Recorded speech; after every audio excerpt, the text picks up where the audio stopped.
Hi all, thanks for your attention and participation so far. This will be the last talk of the day.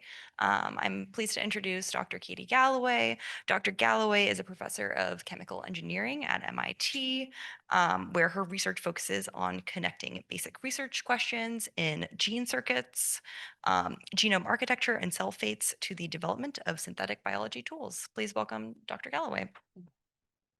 So, uh, so it's a real pleasure to be here with you all. I'm going to definitely be switching gears a little bit. This will not have a lot of proteomics or mass spec, but I hope I'll give you some motivation to think about why transcription factor levels really matter, what we've been seeing.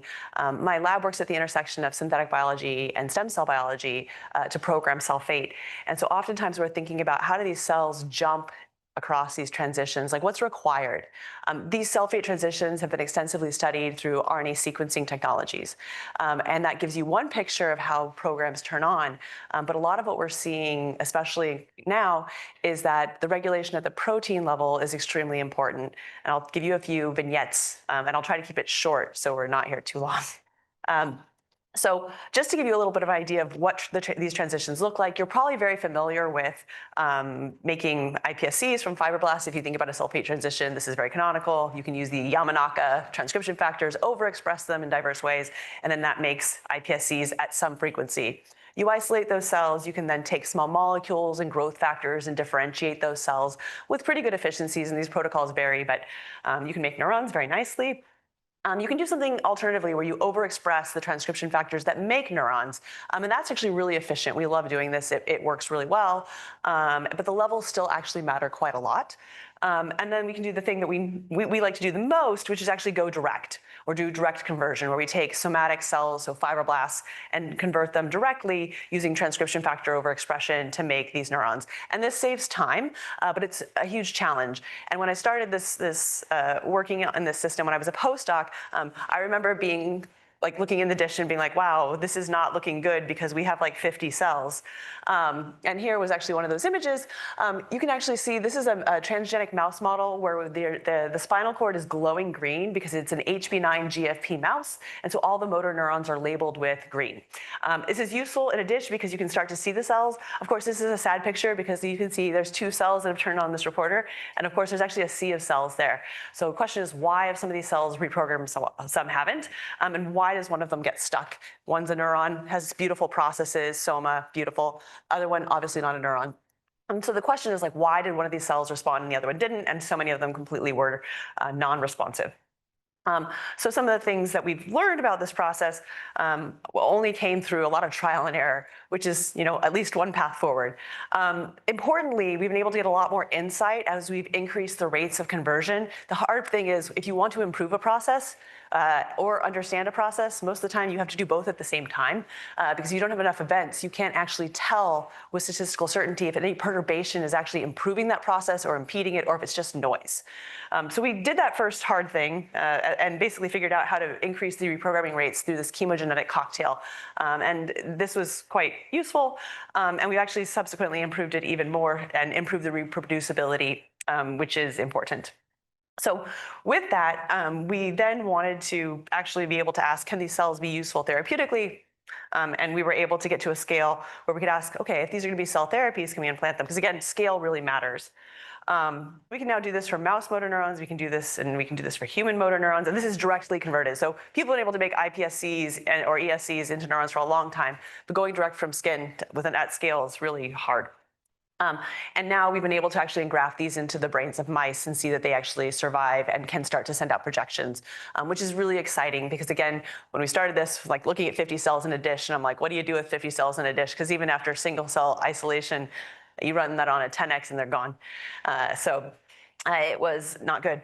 So one of the things that we realized when we actually got to enough scale, we could start to ask questions about how do our transcription factor levels themselves actually influence the rates of conversion.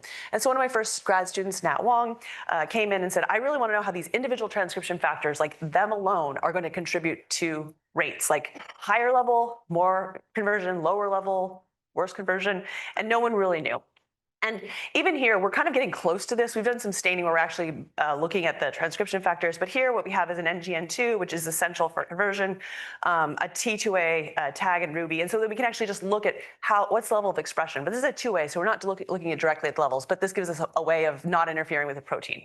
And so what Nat did is he went in and made a bunch of different constructs that had different levels of NGN2, and then actually exploited the variability of reprogramming to build this axis, where what he could see is that you see this axis here of basically Ruby, which gives us a proxy for NGN2, and you see there's this positive correlation with conversion and NGN2 levels. Great.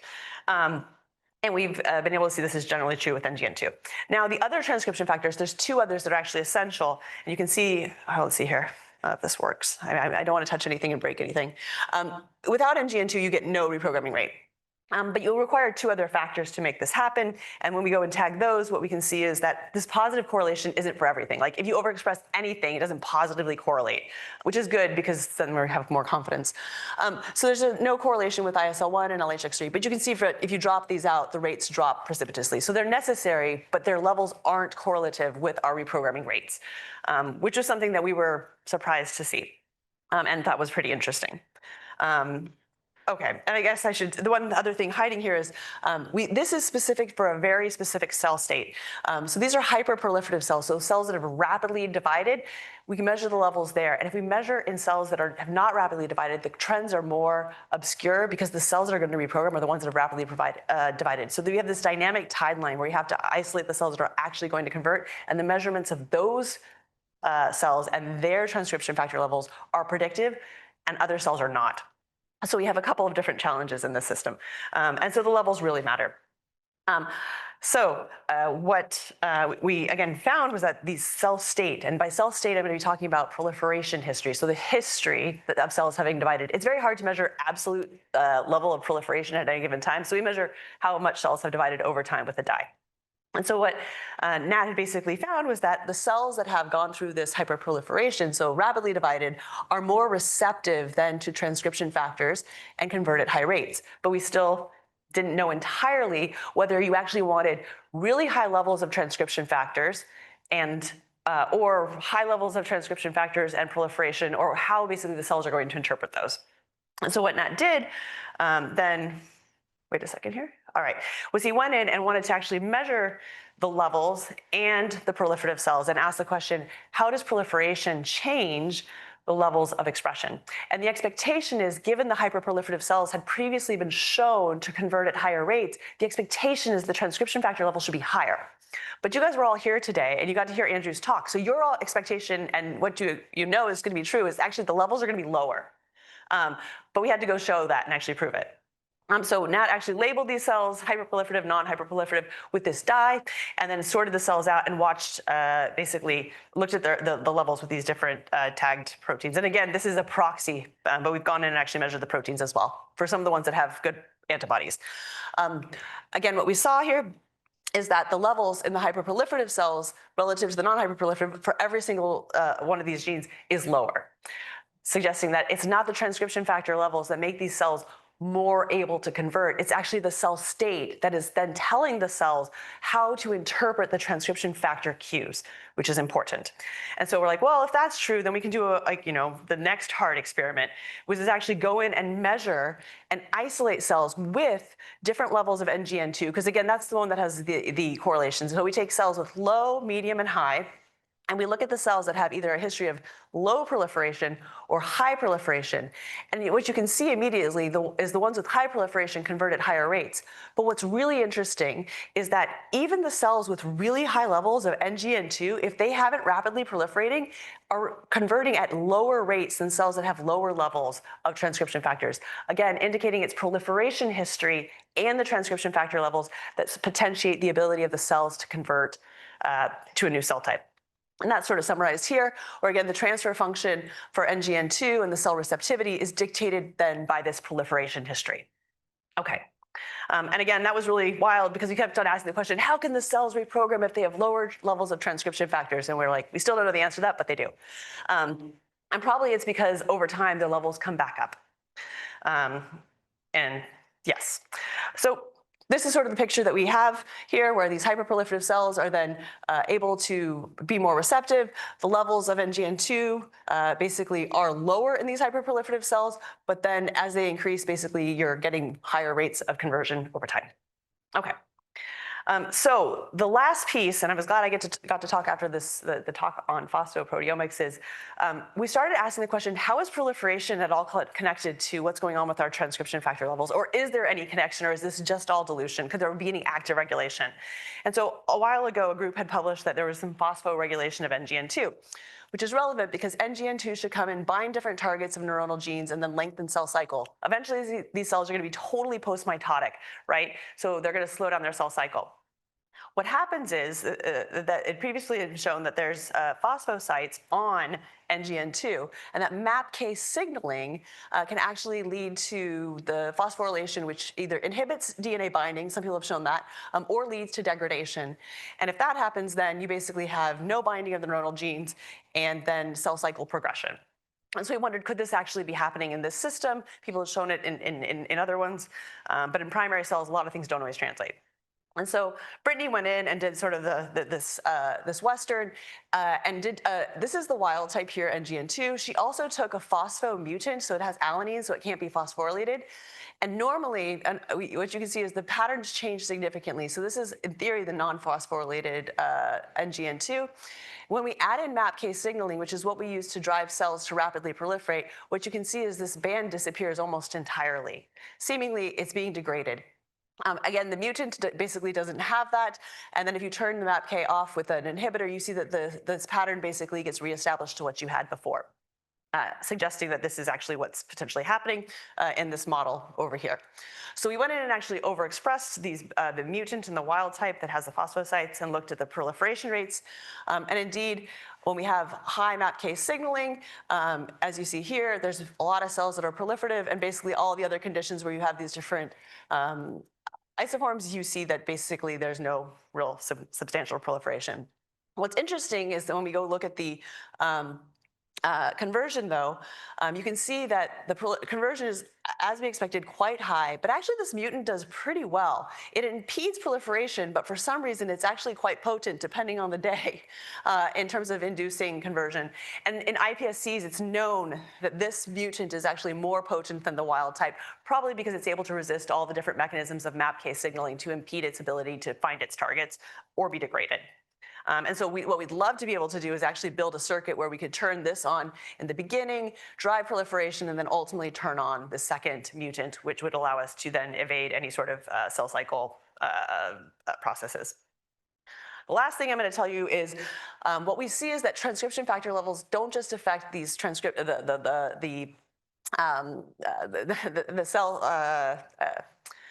cell properties like the gene regulatory networks. You can actually see this at macro scale. This is just a normal MEF in the nucleus here. You can see lamin B and H3K27 trimethyl. Here, when we add in these transcription factors, that's L and I, you can see the nucleus gets much larger. Interestingly, when we drive cells with proliferation with this cocktail called RID, the nuclei look smaller or relatively smaller compared to transcription factors. And again, that might be because NGN2 is being probably degraded in this state, which is, again, quite interesting. And this also seems to correlate with the state of lower transcriptional activity and histone modifications. Okay, so in summary, the thing I wanted to tell you about is, depending on where cells are in their history, they can have very different properties and receptivities to transcription factors. You need to measure the levels, but the levels alone aren't enough to tell you whether a cell is going to convert. And so we have a really complex problem. Transcription factor levels matter. The history of the cell matters, and we have heterogeneous populations of cells that are going to asynchronously basically transition. And so single cell proteomics seems like a really useful opportunity for us to start to dissect where are cells in this process and when are they advancing or not in conversion. And hopefully we can start to then figure out how to build circuits that can actually can do this type of reprogramming in vivo, which is our goal. So that's one side of my lab that does our reprogramming. The other side then figures out how do we actually build these circuits so that we can run them reliably in cells. And of course, we've always thought that we were controlling protein levels really well. I think I've showed you that we're doing it okay sometimes depending on the cell. And there's a lot we could learn about how these proteins are regulated to then build circuits that work better. My lab, again, is split between these two sides if you want to know more. I know Nikolai actually initially asked me to talk about a different synthetic biology project, but I thought this might be more interesting to you all. I hope it is. If not, you get your money back from me. And this is my group. We started in the fall of 2019. It's been really a pleasure to build this lab over the last little while, and especially grateful to Nat Wong and Brittany Lundy, who contributed to this, and also Adam Bites on the reprogramming team. We have wonderful collaborators as well, our funding sources, and happy to take questions if we have time. So, Katie, listening to your talk all the time, I was thinking how useful a metabolic pulse could be to tell you about the proliferative history of the cells and the different rates of protein synthesis and degradation. But let's say we could make all of the measurements you could possibly dream of. Yeah. How would you use those to optimize your differentiation protocol? There are sort of two different challenges here. One is measure things at single cell resolution, Yep. time resolved manner, which is very, very challenging. Yep. There is a completely separate challenge. Once you have these data, how do you use them to optimize the differentiation protocol? So that's a very good question, because I think it's being one. There's the question of how is this actually working, and then how could you actually use tools to then guide cells at all? Can you? I actually think that there's probably things that we could do, some of which are, I mean, we've already seen just, happily somebody else had studied this NGN2 mutant. And I think one of the things that we would see is like, well, if you know that there's a phosphorylation state that tends to then emerge upon different perturbations, could you imagine designing something that's resistant like this mutant? I think there's probably a lot more things in there like that. One of the things when our cells actually, when we add in transcription factors, the nuclei get larger. The cells are generally larger too. And then when we add in this cocktail, basically that drives proliferation, the cells become smaller. They're less metabolically active. We don't know what the protein levels look like, but we know that the RNA levels are lower, and we know that the rate of transcription is much lower. They almost look like they're in a quiescent-like state. And again, we haven't measured protein synthesis, any of these things yet, but I think the question is, in terms of this driving, how do you build a circuit that's actually resistant to some of the things that we see that are going wrong here? And that's what I think we'd be building towards. Yeah. Thank you. So there's a recent Nature paper screening yeast TFs for downstream effects. I was wondering if the cases in mouse and human is much different due to the different TF to genes ratio and networks. Could you please comment on this? So the networks themselves would definitely be different. I'm not sure if that's exactly what the question is being asked. But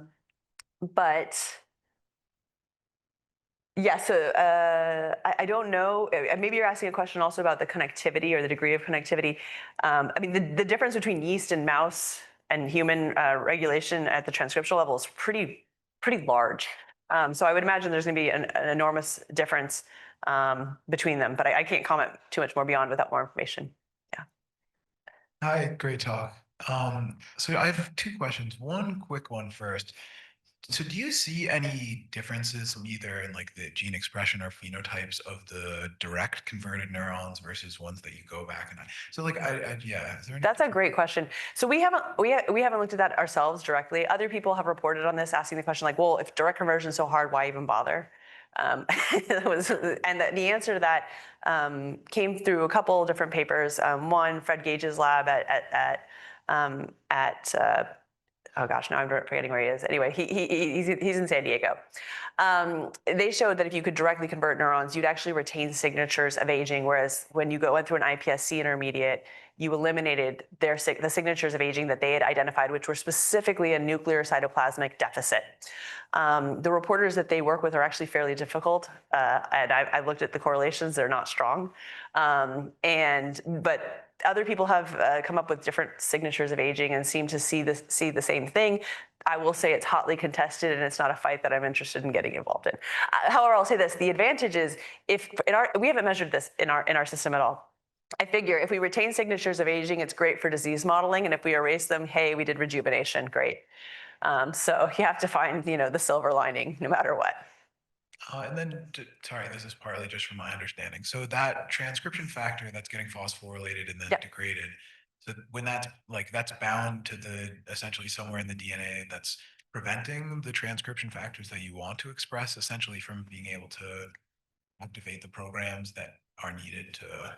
So NGN2, when it's bound to different targets, normally, especially, I mean, in a forward programming, it's binding to the promoters of or enhancers of neuronal genes, so activating neuronal programs. It may also function as a repressor. I don't think that's its major function. It's mostly thought to be a transcriptional activator. And it also does bind with different partners. Is that answering your question? Yeah. So do you mostly see like the lack of conversion as just like the making it harder essentially for the transcription factors you need to like get to the sites they want to? Is that the main challenge or? So I don't think it's so. I think one of our experiments where we just blasted the expression and we don't allow them to proliferate actually, or they don't proliferate that much, actually answers that question. High levels are not sufficient to drive conversion at high rates. So you have greater probability of converting if you've rapidly divided and gone through that hyperproliferation phase than if you just have high levels. And so seemingly, the thought is that potentially, actually, I was really interested in the idea of entropy because it could be that especially as these RNA levels, protein levels, everything dilutes down, you create a scenario where your transcription factors are then a larger fraction basically of the proteome space as you're cranking out these transgenes. And that creates a space where basically you can displace and events become more probabilistic. We haven't modeled that. It's an idea. I don't know if it actually is true. Thank you. All right. Thank you.